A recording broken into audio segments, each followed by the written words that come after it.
Hey there YouTube, that's you here. We need to have a talk. Guilty Gear has a problem, a big problem. Today's video, we're going to be talking about big bodies in Guilty Gear Strive, specifically heavyweight characters. Because I've been kind of thinking about them as of recently, and I think over the past couple of weeks I've seen some discussions about them as characters. And I kind of had the realization that the heavyweights actually make up some of the strongest characters in Strive currently. And they also actually have some of the most consistent tournament results over the lifespan of the entire game. Specifically, Nago and Leo, I think, have very consistent results across various tournaments, not just online, but offline as well. And I got to kind of thinking about, like, why is that the case? And, like, what is it about these characters that are strong? Because, of course, it's not just the fact that they're heavyweights, right? All these characters that are heavyweights are different. And not all of them are strong either, looking at you, Potemkin. But I think it'd be interesting if we kind of talked about what makes them strong and why I think that being a heavyweight is almost exclusively just a good thing in this game. And I don't think it really gets talked about very much. Now, the reason that I've been thinking about this is because we had a tournament not too long ago, East Coast Throwdown. And in that tournament, while Umisho did win the tournament with Happy Chaos, the other 3 characters in top 4 were 2 Nago players and a Gold Lewis player.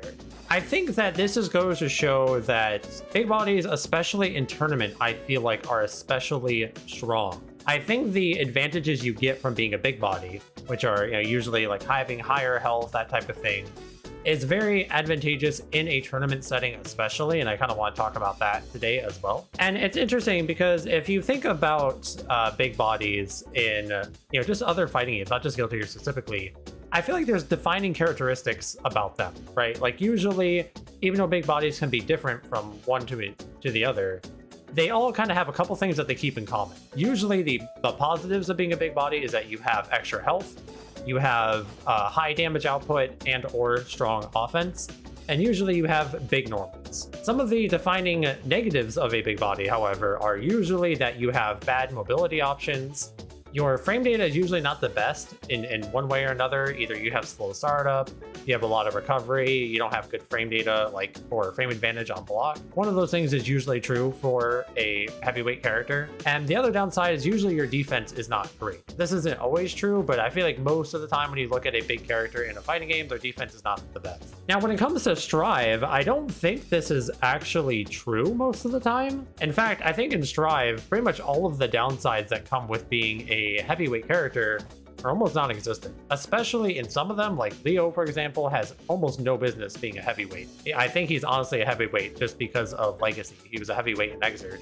But looking at his kit, he has nothing that really makes him a heavyweight, right? Talking about the advantages of being a heavyweight, I think they are particularly advantageous in this game because of how the game plays. So having extra health is the first thing we can talk about. Strive kind of has like this history of being a very explosive, very volatile, very unforgiving game. And it's true, Strive is very frequently a 1 or 2 or 3 hit type of game. In the case of the heavyweight characters, they often get to live for 3 or 4 or maybe even 5 hits in some cases. Having those extra chances in this game is a huge deal because this is the type of game that you only need to be right once to be able to run away with it. How many times have we seen a big body in a match? They're defending and they land the good old classic of backdash into back throw incident into guess for game. You get hit by their mix up and you lose. Because the other big trait about heavyweights is that their damage output and their offense is crazy strong. When you pair these things together in this game in particular, it means that these characters can afford to take risks more often than your average character, right? If you look at a character like Kai or Soul, or even like a lightweight character like Milia or Chip or Bridget, those characters cannot afford to be wrong. And in the case of heavyweights, they get an extra opportunity or 2 in the match. And when all you need is 1 correct opportunity, that's actually a big deal, especially in a tournament setting, because in tournaments, nerves are high, right? More mistakes happen when people are playing in tournament. So because of that, these heavyweight characters can kind of bank on that nervousness and the fact that people are more likely to make mistakes. You miss time one meaty and Nago hits you with, backdash into back throw, or the opponent just like maybe jumps out of your pressure because you messed up your offense a little bit, and now you're getting comboed and now you're gonna have to guess for game on offense. This is also kind of made worse by the fact that not only are heavyweights, they have extra health, which by the way, I know in Guilty Gear, you don't actually have more health, you have higher defense and or guts, but I'm just saying health for simplicity's sake. Not only do you have essentially higher health, you also are a literal heavyweight character, right? Guilty Gear has weight classes to their characters. And in the case of being a heavyweight in this game, it means that there are a lot of combos that are either harder or just don't work on you, period. Meaning that many times when you hit a heavyweight character, you're not actually able to get the full extended combo that you would on a medium or lightweight character. This, paired with the fact that they have more effective health than most characters, kind of goes on top of each other, and it really just drives home the point that they get more chances than other characters. And then the other defining characteristic of a heavyweight, of course, is the fact that they have high damage and strong offense, which is what I mentioned earlier. You know, you can hit somebody with a back throw incident and now suddenly you're winning, right? The other thing that is pretty important about specifically Nago and Gold Lewis, who I have on screen right now, these characters do damage to you without having to hit you. You know, Nago, his normals do chip damage. All of his sword normals do chip damage. Or special moves also do chip damage, and his pressure involves a lot of special moves. And in the case of Gold Lewis, his Behemoth Typhoon, they are guard crushes, so they do a lot of damage on block, and they're all very plus. Well, not all of them, but most of them. With Gold Lewis, you know, he does 2 or 3 or 4 Behemoth Typhoons, you lost like 20 or 30% of your health if you weren't FDing. If you were FDing, you're wasting all of your meter on FDing just to try to survive, right? So the advantages of being a heavyweight are actually really, really important, I think. They're very advantageous. And when it comes to the downsides of the characters, I don't think the downsides that are usually prevalent in big bodies is really the case in this game. One of the downsides of being a heavyweight usually is the fact that you have bad movement options. Let's take Nago, for example, because his movement options, you know, he doesn't have a standard run type dash, you know, he can't actually dash at all. He does have a backdash, which, by the way, heavyweight characters, or specifically Nago, Gold Lewis, and Potemkin, their backdashes are frames of 1 through 6 invincible instead of the normal 1 through 5 or 1 through 4, so they have better reversal backdashes in that regard. But, you know, Nago, he doesn't have a normal forward dash, he does have a normal backdash, he can't double jump in the air, he can't air dash or anything, and his super jump, you know, he's kind of set to go one direction with it. So, while his standard movement options aren't great, he has Fukio, which is a very, very good movement option. It allows him to go very fast and very far forward in a very short amount of time. And while it is technically reactable, when you're fighting against this character, reacting to it is very difficult because of the amount of things that he makes you think about. He also has Beyblade. Beyblade is a fantastic way to approach the opponent with a hitbox, right? It goes very far forward, even farther forward now. And he has stuff like being able to do Fukio into Beyblade, which allows you to just send it from literally across the screen. He also has stuff like Clone into Fukio, which is another way he can approach you. He has better ways to move and approach than most characters do. So he doesn't even really have that defined characteristic of having bad mobility, right? Of course, this does cost blood meter to do this, but as we know, watching plenty of Nago players, it's not really that much of a commitment. And then in regards to frame data, pretty much all of the heavyweights in this game this applies to, but especially Nago, his frame data is amazing. He has no recovery on like half of his normals. It's actually insane for a big body to have no recovery on their moves like this, right? It gets even better when he gets higher on blood. All of his moves have less startup and recovery. So he doesn't have bad frame data. All of his moves are pretty safe on block as well, right? He has a lot of ways to establish plus frames because of Clone into Fukio, stuff like that. Like his frame data is fantastic. Even with characters like Gold Lewis, his frame data isn't particularly bad either, you know? Like, he's got fast enough moves. His far slash is pretty fast for, like, a neutral poke. He has a lot of ways to establish plus frames because of Behemoth.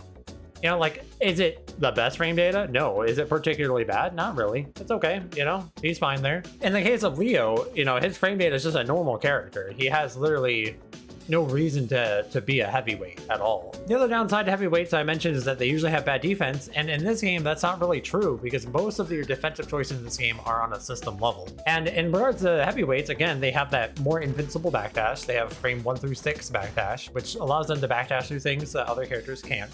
They also have the health total to be able to afford to try to RPS in these situations. Also, their reward off of mashing is so high, it's actually more threatening to get mashed out on by, you know, Nago or Gold Lewis or Leo than it is most characters.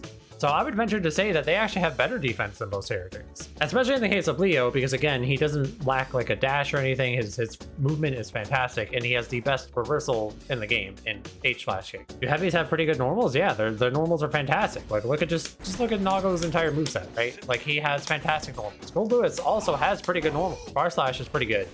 Gold Lewis, while he doesn't have, you know, the best movement, he has amazing jump options. JH is great. JD is like unbeatable. A lot of characters really struggle to deal with this, right? And his jump arc is lower to the ground, so anti-airing this character is very difficult to do, and that's how he gets in, right? So what this all boils down to is that I don't think heavyweights in this game really have any defining downsides to them. They just have upsides, right? Now, an exception to this rule is, of course, Potemkin. When it comes to Potemkin, you know, he actually has a lot of downsides that come with being a heavyweight, right? He does have bad movement options. His frame data is pretty bad. His defensive options are pretty bad. He doesn't really get to convert a lot of his hits like some of the other heavyweights do, right? When you think about the heavyweights like Nago and Gold Lewis, they get better conversions than most characters do, especially Nago. So they get all of the positives of being a heavyweight, right? They get more health, more effective health anyways. They get to be an actual heavyweight, so they fall out of more combos than other characters do. They have amazing pressure, amazing damage output. They have big normals for the most part.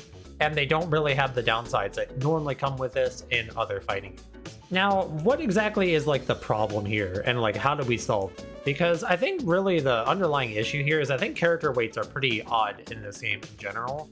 I almost feel like the game would be better if we just didn't have character weights. I don't think it adds that much to the game currently. However, that's not going to be something that they just change in a patch or whatever, right? We're going to be kind of stuck with them for now. I think when it comes to heavyweights, they need to change the characters on a more specific basis to actually give them some of the defining negatives that a heavyweight character is supposed to have.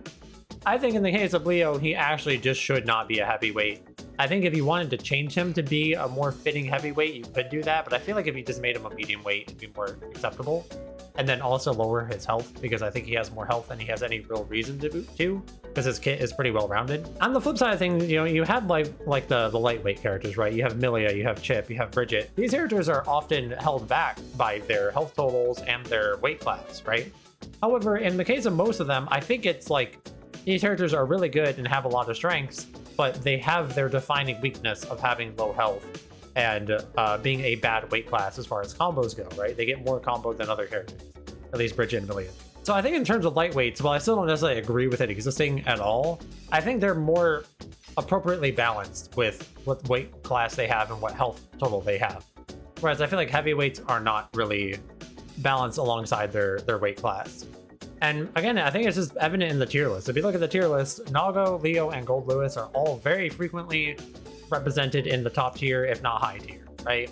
And in terms of tournament results, there's always at least 1 or 2 or 3 heavyweights when it comes to tournament situations. So yeah, I think this is like a character level thing. I think they have to kind of address each character and just kind of give them more defining weaknesses. Yeah, really, I just think this issue becomes very evident when it comes to tournament settings, because you really get to take advantage of when nerves are high and people make more errors. The heavyweight characters allow you to make more errors. They allow you to capitalize on errors more than other characters. And with how RPSC Strife is at nature, having that extra health, that extra weight class, and the high damage and offense that comes with being a heavyweight is very advantageous in a tournament setting, for sure. Of course, I do want to know what everyone else thinks. Let me know in the comments below. Do you agree with me? Do you have any of your own thoughts on this matter? How do you feel about weight classes in general? Do you actually like them? Do you feel like the game would maybe be better without them? Let me know down in the comments below, for sure. If you enjoyed the video, please like and subscribe. It really helps me out. The YouTube algorithm is a vicious beast, so any help is much appreciated. If you guys want to come hang out with us over on Twitch, you can find a link to that in the description below. We have conversations like this all the time. I do tournament runs. You can come hang out with us. Also, if you want to join our community Discord, you can find a link to that in the description below as well. Anyways, that's going to do it for this one, guys. Thank you so much for watching. I hope you enjoyed, and I'll see you in the next one.